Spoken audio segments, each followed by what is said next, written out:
বাংলাদেশ মুজাহিদ committee Kachua উপজেলা শাখার আয়োজনে বার্ষিক ওয়াজ মাহফিল ও হালকায়ে জিকির অনুষ্ঠিত হয়েছে।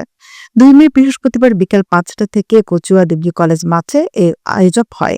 মাহফিলে প্রধান অতিথি হিসেবে উপস্থিত ছিলেন নায়েবে আমিরুল মুজাহিদিন ও শাইখুল হাদিস আল্লামা মুফতি সৈয়দ মোহাম্মদ ফয়জুল করিম।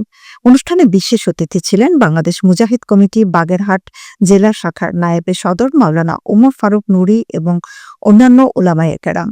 অনুষ্ঠানে সভাপতিত্ব করেন কচুয়া সদর শাখার নায়েবে মাওলানা মুস্তাফা বিন মাহবুব। অনুষ্ঠান শেষে দোয়া ও মোনাজাতের মাধ্যমে মাহফিলের সমাপ্তি ঘটে।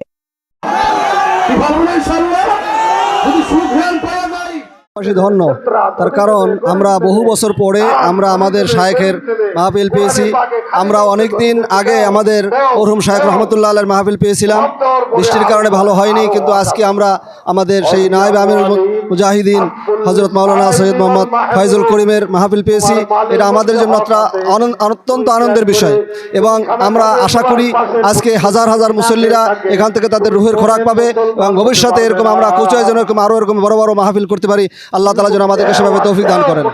আমি মুজাহিদ কমিটির কমান্ডার এখানের স্বেচ্ছাসেবকের যে দায়িত্ব পালন করতেছি, এখানে মানুষের জানমাল নিরাপত্তা এবং মানুষকে সার্বিক সেবা দেওয়ার জন্য যাতে উচ্ছৃঙ্খলা না হয় সেজন্য আমরা সোচ্চার আছি।